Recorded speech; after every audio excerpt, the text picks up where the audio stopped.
makers and market movers. This is The Pulse with Francine Lacqua.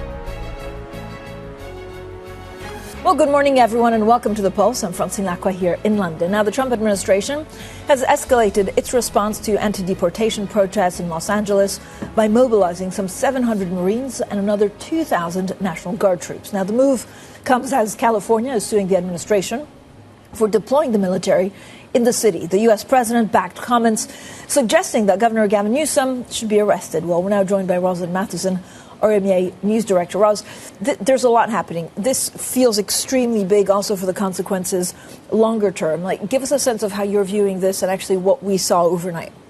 Well, that's right. So overnight what we saw were peaceful protests, morph a little bit into some violence again overnight, but contained to a pretty small area of Los Angeles. We are seeing protests also in San Francisco and a number of other cities in the US, but fairly small in size. But again, this is contained to a pretty small area of LA, and that's the argument, obviously, that officials in California are using, is saying we've got this under control and we can bring it under control. And now we have the news that on top of the US federally assuming control of the National Guard, there is deploying active duty Marines to US soil. And that's very, very unusual to have active service people operating in the US in a domestic basis. So again, what kind of precedent does that potentially send? So there's all questions around the legality of this. Obviously, there's a legal challenge that's coming. There's the question of federal power versus state power.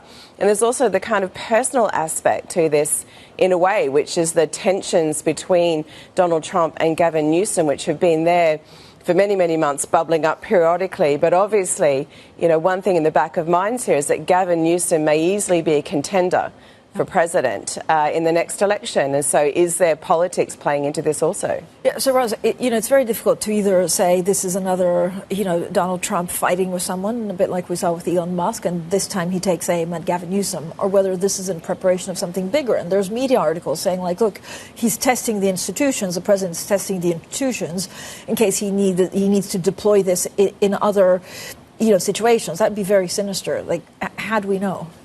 Well, that's right. You can see a pattern of behaviour from the Trump administration challenging institutions, be them universities, the courts, some of the federal agencies even, and the powers again of the states. And we've seen Donald Trump talking about let's deploy National Guards here and here across America, and that can be for a variety of reasons. It can be to safeguard the border.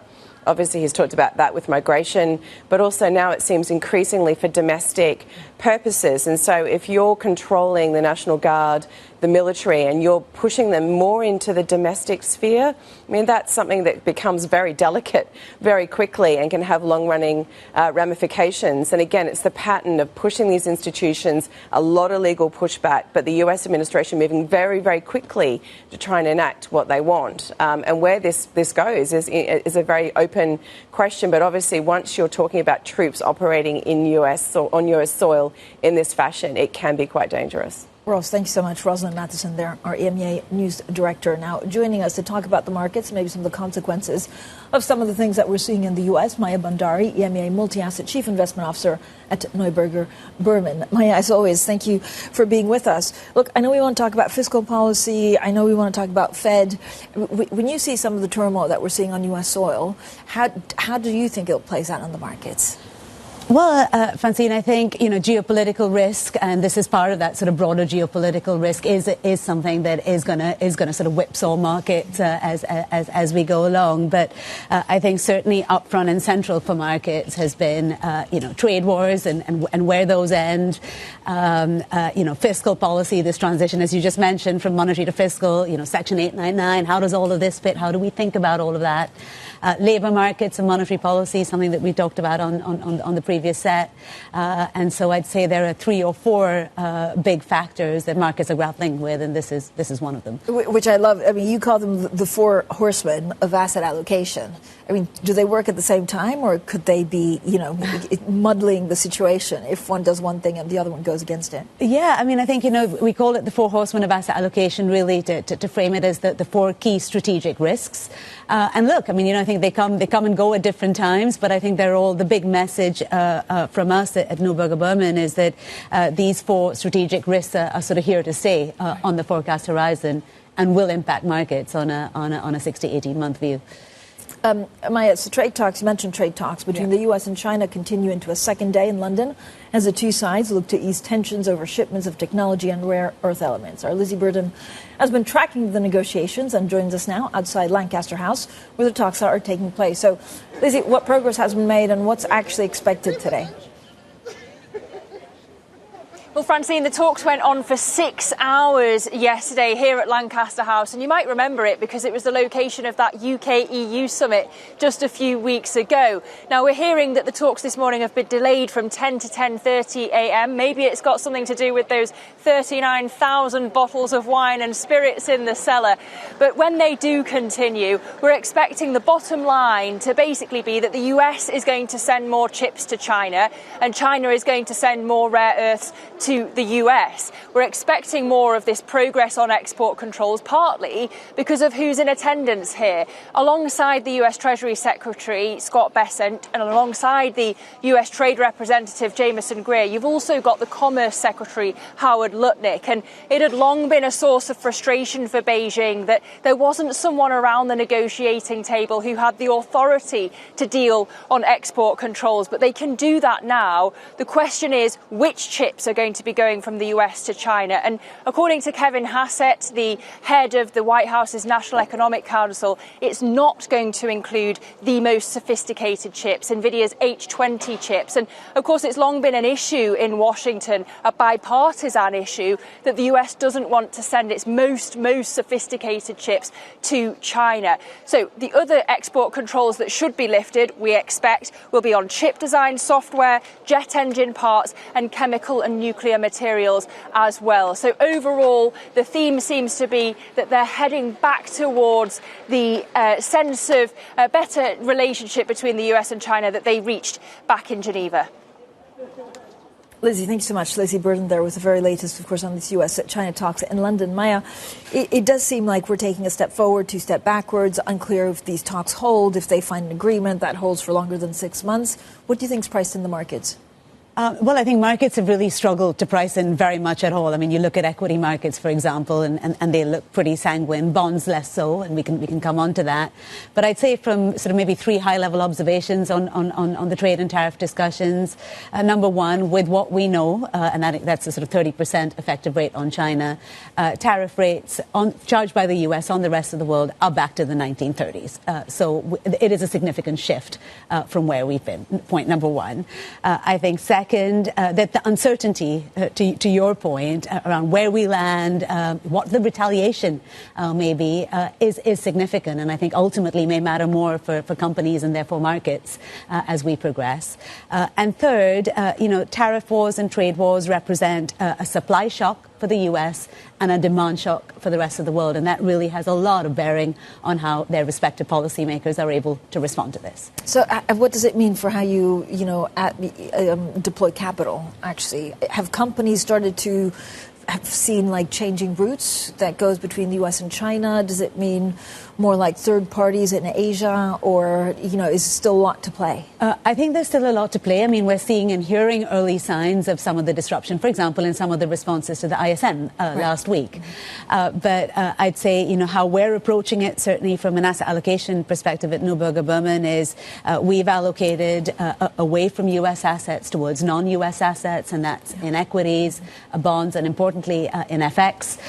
We're long of gold, key way to sort of try and protect client portfolios from, the 4 horsemen as we discussed, and really taking light risk, Francine, in terms of our overall asset allocation, because there is an awful lot of uncertainty here, notwithstanding what you might take away from, the high level of how equities and risk assets are behaving. Maya, what are you expecting the Fed to do in this environment?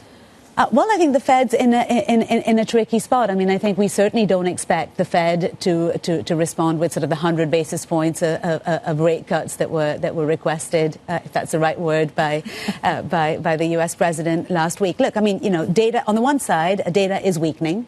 The labor market in particular is weakening, but we don't think it's weakening to a degree whereby the Fed is going to rush in to move rates, and that's because, to our conversation a moment ago, tariffs do pose an upside risk to U.S. inflation, and they're going to want to wait and see how this all plays out. There's a lot to play for, as you put it, in terms of where we land on this. It's in a tricky spot. It is in a tricky spot. I mean, also, some of the inflation expectations actually declined across all horizons, according to the New York Fed. Yeah. So it's not really behaving the way that a lot of people thought it would. Yeah, I mean, and the New York Fed, I think, was a bit of a relief for markets yesterday because, of course, the other big survey that we've all been watching is the UMER survey, where 1 year ahead inflation expectations are now at 6.6%. So it was a relief to see these numbers coming down and with a much lower handle. We'll, of course, see more this week with the U.S. inflation numbers. But again, it's too soon, in our view, to see some of these tariff impacts coming through. I think we'll see that at the back end of Q3 and early in Q4 once we actually know where we're going to land. Maya, what do you do with Europe in this environment? Well, Europe's an asset that an area that we've liked in equities, fixed income, and in FX. So we've been long of Europe in a few areas. And look, I think Europe's got a fairly supportive background. If we look at the equity market, for example, it's done quite nicely this year, but only half of that increase has come from valuations. The other half has come from earnings. And when we think about the scope for earnings to rise in Europe, given the fiscal backdrop, the monetary backdrop, the growth backdrop. 200 basis points of rate cuts from the ECB are feeding their way through the European economy. We're seeing the numbers improve, and we think there's a broadly supportive setup for Europe here.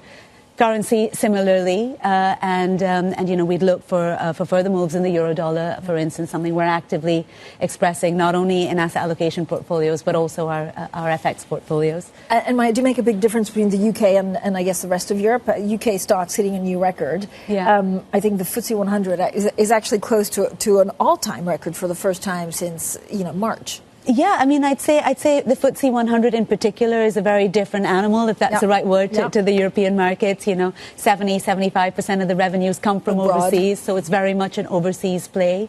But indeed, UK equities have done quite smartly, as have European equities, but I'd say for quite different reasons. And it's really been Europe and indeed areas of Japan, like Japanese banks, where we've been deploying our risk. Okay, so interesting. Maya, thank you so much. Maya Bhandari there, EMEA Multi-Asset Chief Investment Officer at Neuberger Berman. Coming up, our exclusive conversation with the Chief Executive of IHG Hotels and Resorts. We'll discuss the impact of President Trump's policies on the travel sector, but also much more. That's next, and this is Bloomberg.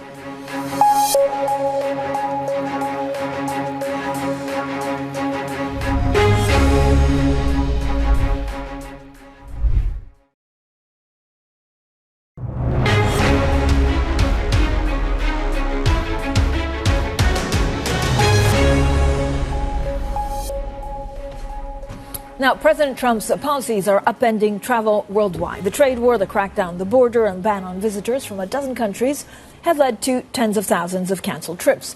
Now, with travelers choosing alternative destinations, the U.S. economy is expected to lose out on about $12.5 billion this year. Well, to discuss the outlook for the sector, I'm delighted to be joined exclusively by Elie Maalouf.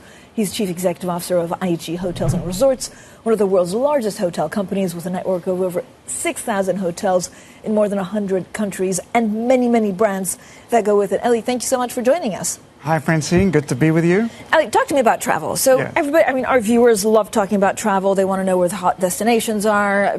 Analysts pour over it to understand also a barometer of the economy. How's 2025 looking?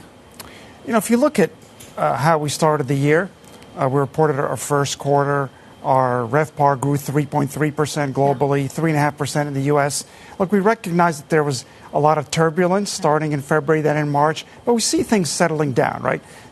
Trade tensions have turned into trade talks. You've got some deals coming up. There's There's renewed optimism. Financial markets have recovered. And despite all the concern about travel, UN Tourism reported last week that international travel to all countries grew 5% year over year. The World Travel and Tourism Council said last year was a record for travel. This year they're expecting another record. And so, travel seems to push through a lot of the geopolitical concerns. So, Elie, what's it looking like in the U.S.? Are people canceling trips and going elsewhere because, they watch the news, they're a little bit nervous about what's happening? And is there a particular region that's more reticent to go to the U.S.?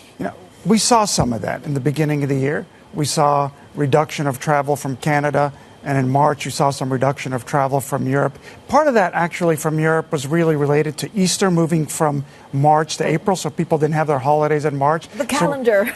Always the calendar. So we're not sure how much of it was calendar, how much of it was concerns. However, April, we saw a bounce back of travel from Europe to the U.S., so maybe that was Easter again, and it's hard to tell. Overall, though, let's put a couple things in perspective. 95% of our business in the United States is domestic U.S. travel. Right. Only 5% is international, 1% is Canada, a couple percent is Europe. And so, you look at Memorial Day, it was record travel in the U.S., 45 million travelers. The expectation for the summer is people are going to travel more, not just for leisure, but also for business. So I think the year started off with a few bumps, but it seems to be settling down. I'm looking at some of the revenue per room. It's still rising in the U.S., but slower than other markets. What's that a reflection of? Well, part of it's a reflection of large numbers. The U.S. is the largest travel market in the world, so it's the biggest denominator. So really growing at 2 to 3% is still a lot on a very big base. And then as you move east of Europe, Middle East, Southeast Asia, India, China, populations are younger, GDP is growing faster from a smaller base, but growing more quickly. And those are the two vectors that grow travel around the world.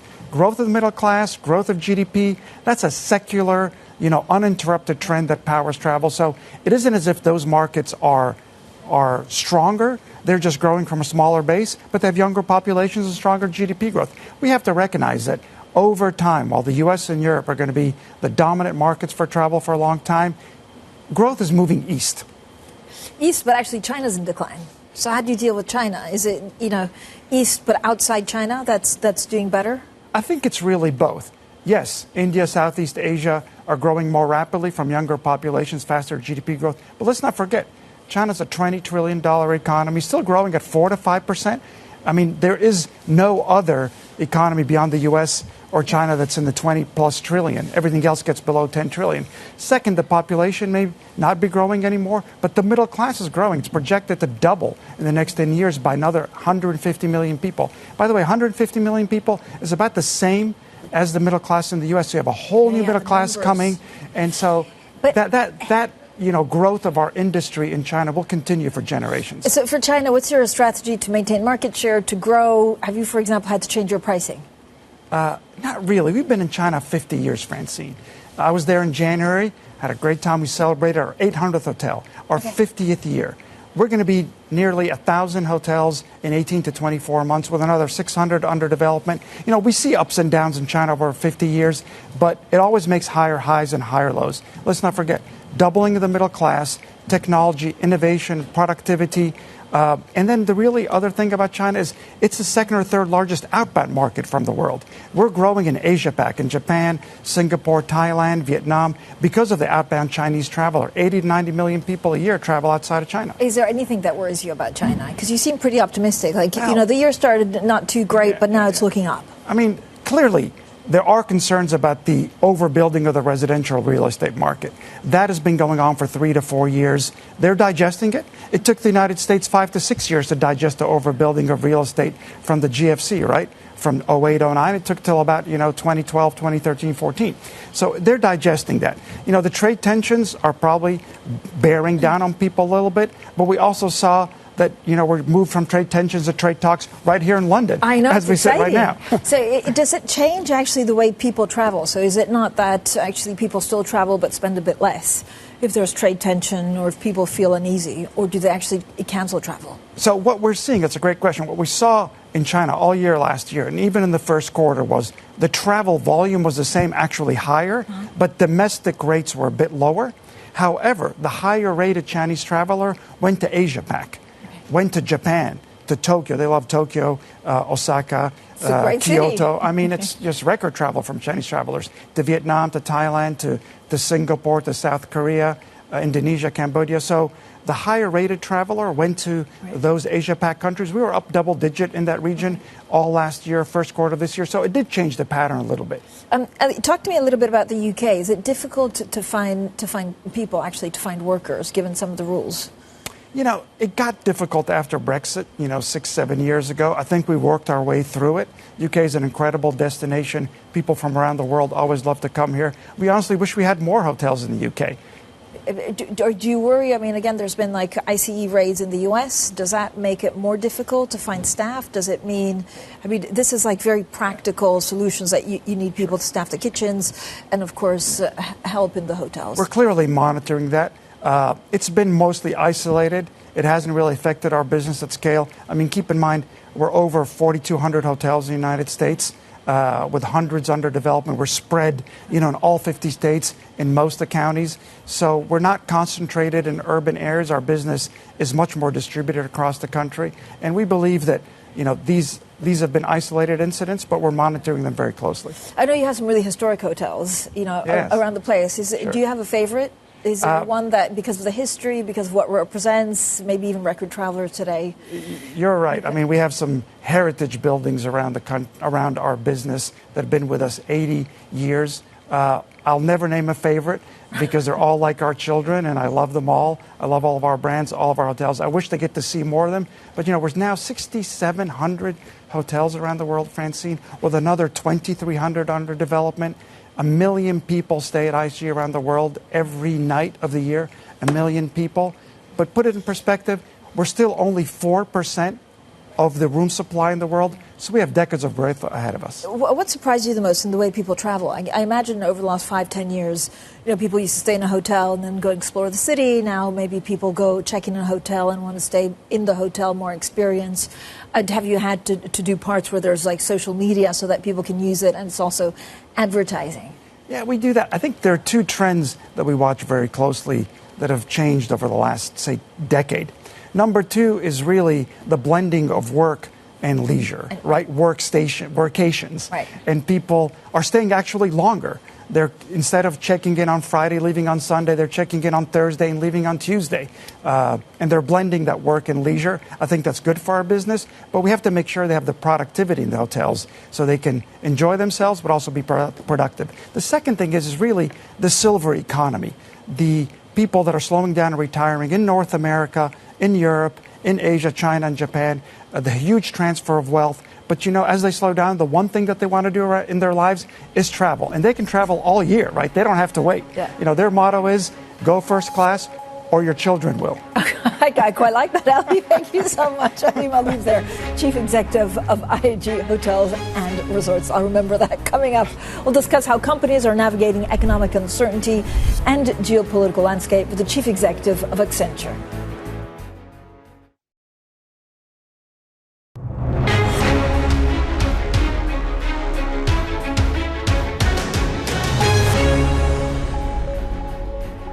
Good morning, everyone, and welcome to The Pulse. I'm Francine Lacqua here in London, and these are your top stories. The Trump administration sends hundreds of Marines to Los Angeles in response to protests, while California's Governor Gavin Newsom calls the move reckless. Trump suggests Newsom should be arrested.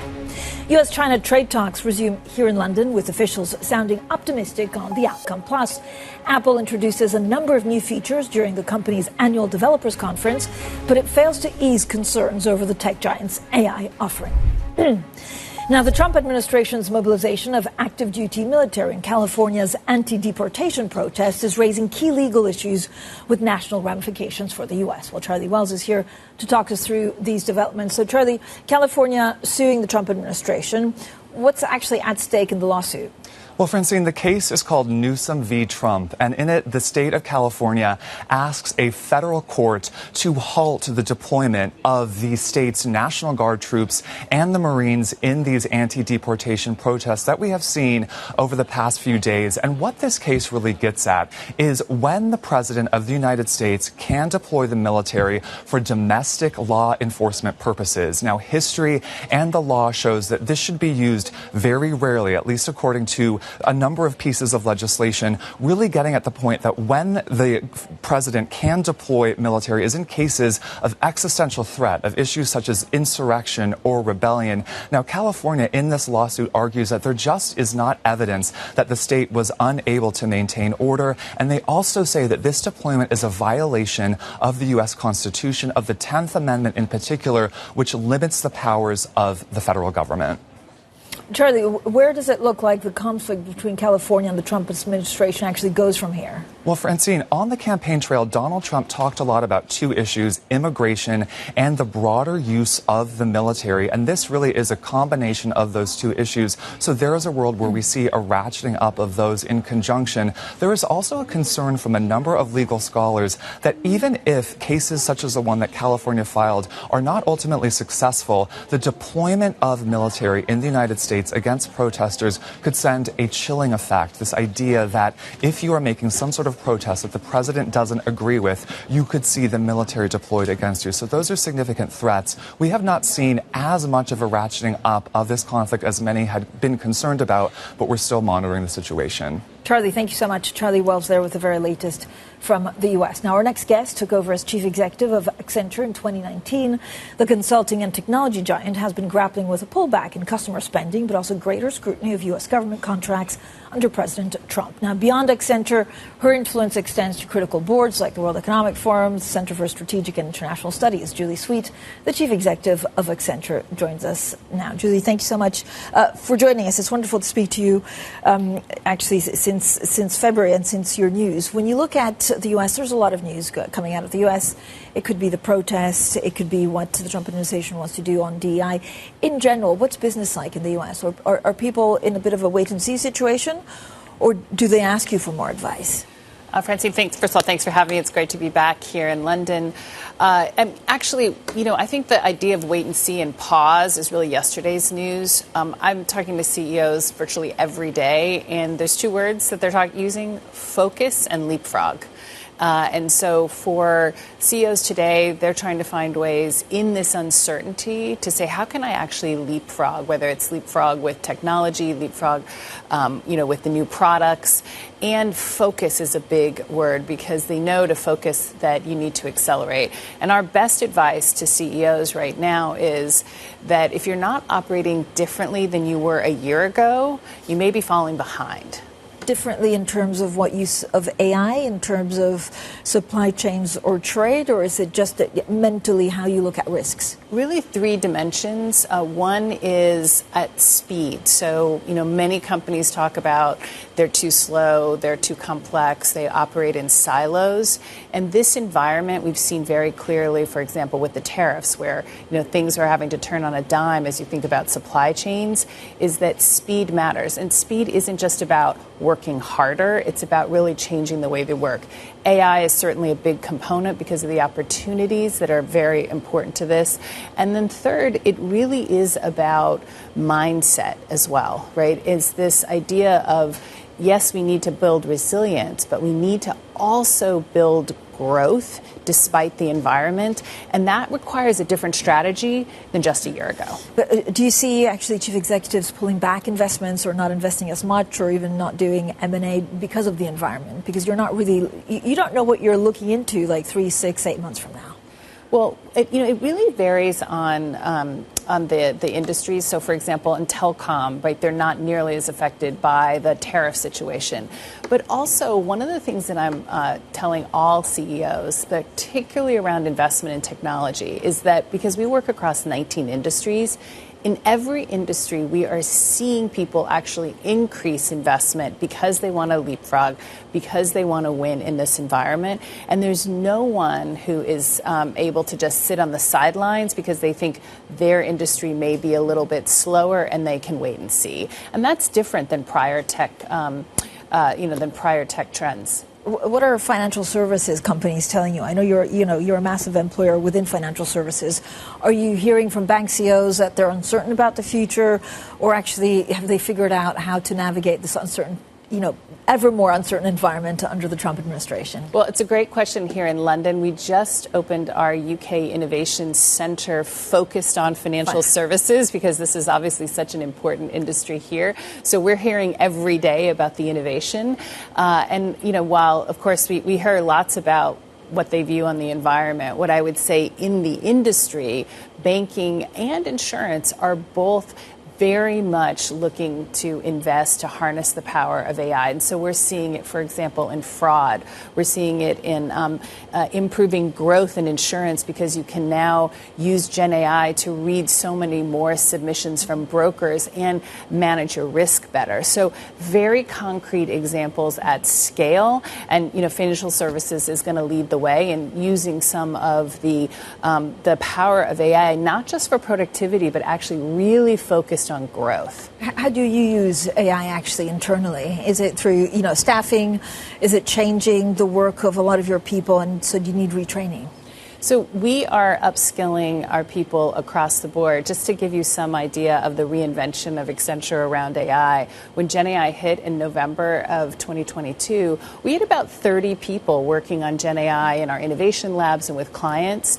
Today, we have over 500,000 people who've had the fundamentals of Gen AI, including 2/3 of our employees here in the UK.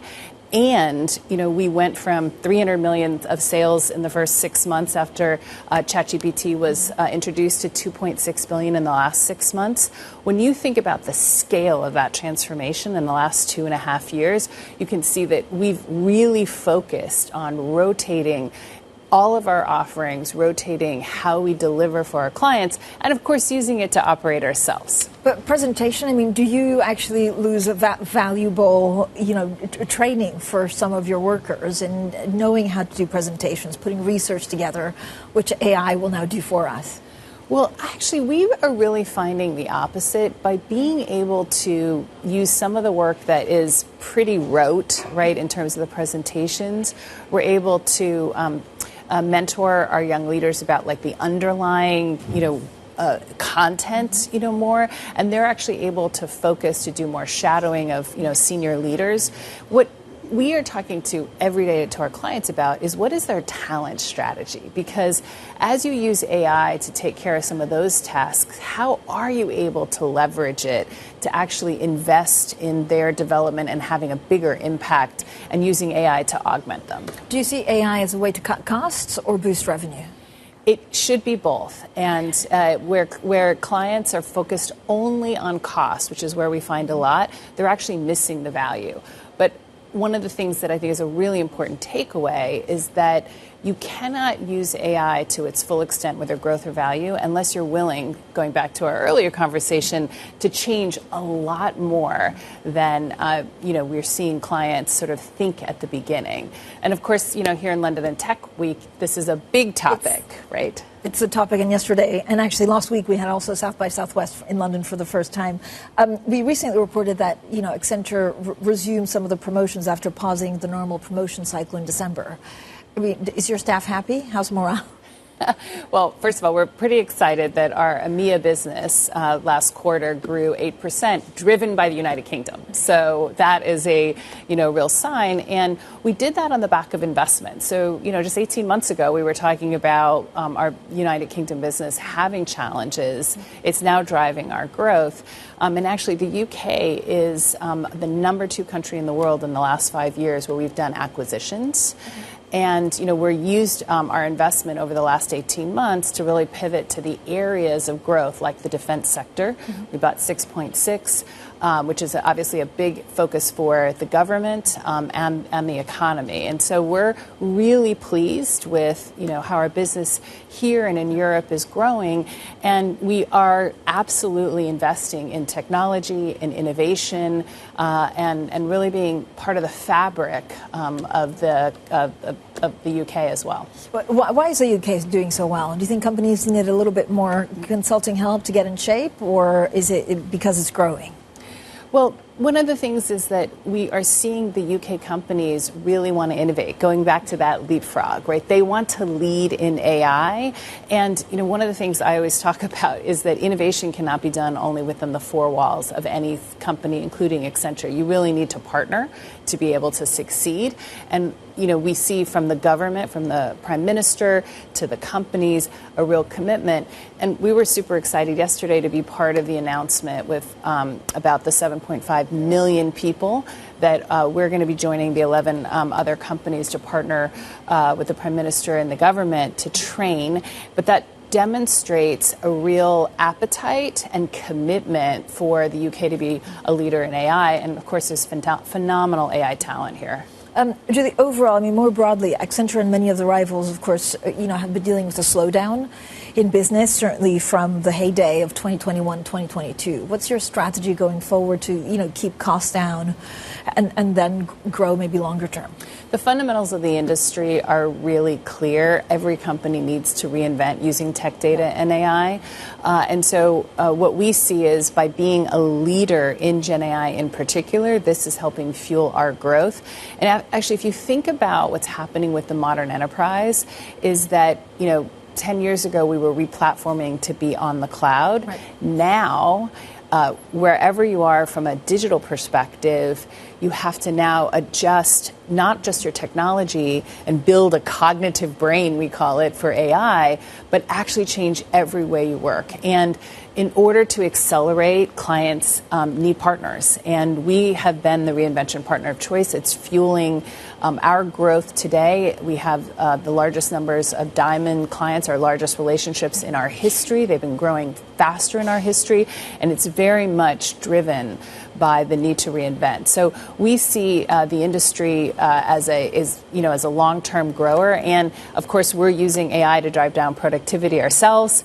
And most importantly, though, we're using things like the Innovation Hub to be the leader in innovation. And that's what our clients are looking to us for. Julie, thank you so much for joining us today. That was Julie Sweet, the Chief Executive of Accenture, joining us in London. Now, coming up, competition heats up in European capital markets as stock exchanges battle for listings. We'll speak to the Bank of America's Chief Executive for France. That's next, and this is Bloomberg.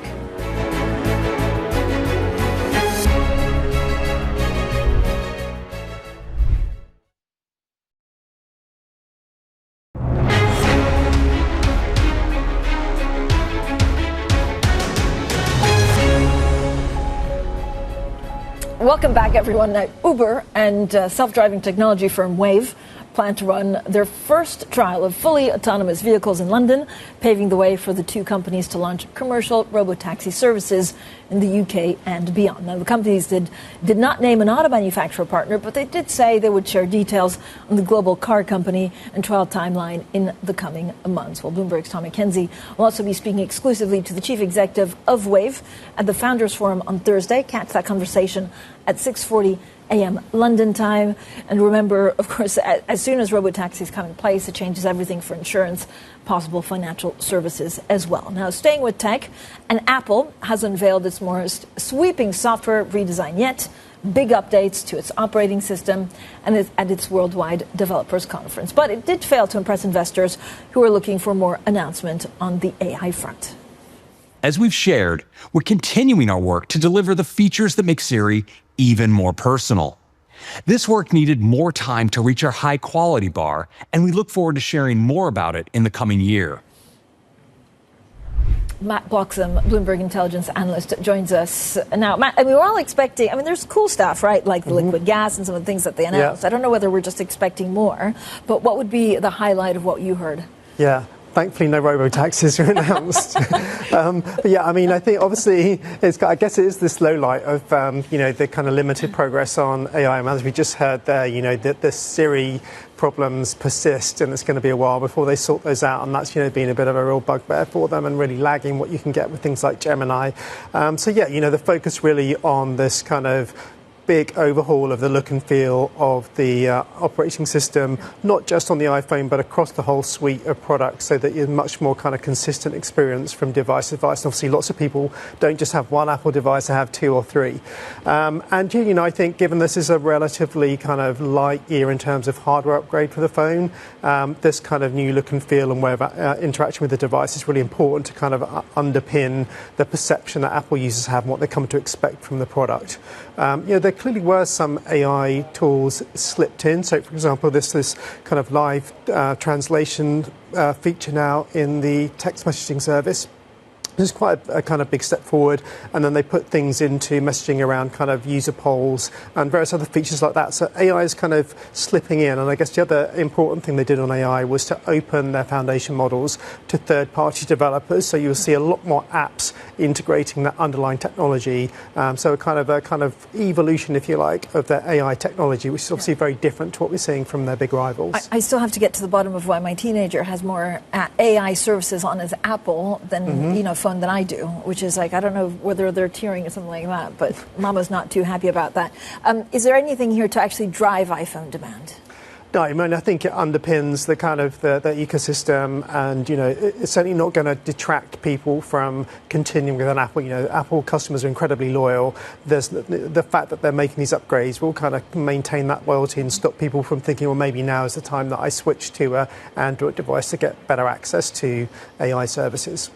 Matt, thank you so much. As always, Matt Bloxham, their Bloomberg intelligence analyst, joining us on iPhone and, of course, Apple. Now, don't miss the launch of our new show, Bloomberg Tech Europe, this Friday at 6:30 a.m. London time, of course, fronted by our Tom McKenzie.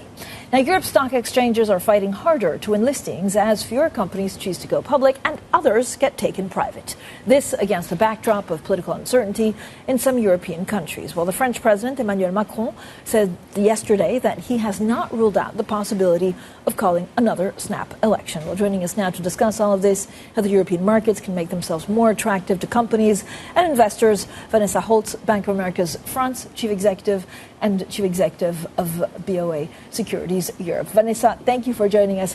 As always, how do you see this war to attract talent, but also M&A and IPOs? Who wins amongst the European countries?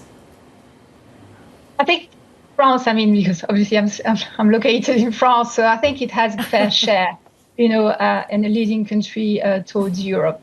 I think a critical path to that is obviously France has to play a role, especially towards leading those continuous efforts to establish a single market, including for financial services.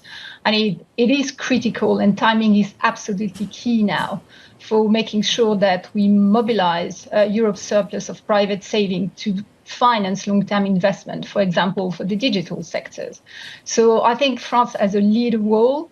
Attracting talent is very important. In France, we have a deep pool of talent, and I think across Europe, it has to play, obviously, his factors across Europe and across the world. So I think that's the moment, that's the timing, but we have to act pretty quickly in that sense.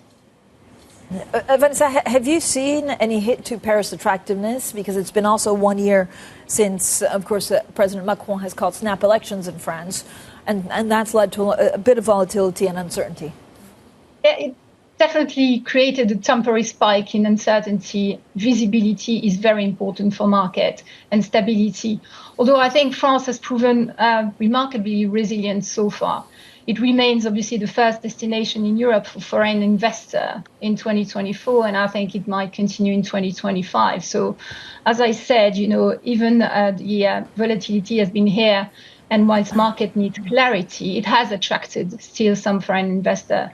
I think France has all of it. It has a very important financial ecosystem that is here, and it is remained to stay, and obviously still very competitive. We need, obviously, to act, as I was saying, on leading some single market union, but as well making sure that other bureaucracy and obviously some regulation are obviously alleviated in some ways. Talk to me, Vanessa, a little bit about this volatility that has been created by a lot of the Trump policies, by a lot of the U.S. policies. Is this impacting where capital is being deployed? Is it impacting strategic decisions? And does it help Europe and therefore France? Well, it has been impacting, obviously, as you know, some capital. But I think instead of saying that capital is exiting, I think it's edging. I think overall, the US volatility isn't pushing investor out. It's pushing them to look wider. And I think what has been very important is not only solely focusing on US, but making sure that there is some sort of diversification, increased allocation on undervalued assets, especially in Europe, and with a clearer policy path. So overall, the volatility is being priced by the market. But so far, even the US economy has been proven quite resilient. It's decelerating but not collapsing.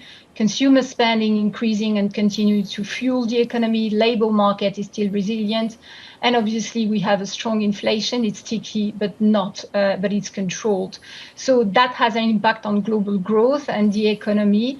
But I think overall capital still flowing. There is definitely a pause on the IPO and M&A market, as you mentioned. And again, I think there is a strong pipeline. Timing has been delayed for some of the transaction, but I think it can definitely continue going forward. And what is important and is great as an opportunity for Europe is back on investors' map. Vanessa, when you look at AI, how is this changing the financial landscape? So how do you use it actually within your office, and how do you see it evolving in the future? Will it change the way you hire? Will it change the way you have to train staff?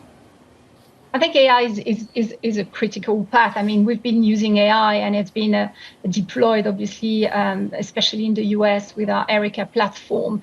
And we're developing it at everyone and desk level to, for example, making research a lot more seamless, to respond to our clients' needs, to make as well, make productivity a lot higher, help, front office as well to deploy, obviously, capacities across the financial institutions. So I think the key point on AI is that it's going to help everyone to do exactly what they're supposed to do. That means to work on strategic decisions, to work on strategic deals, and put all the admin work and the work that is very time-consuming on the side, and make sure that we focus on what is strategic and what is impactful for the company.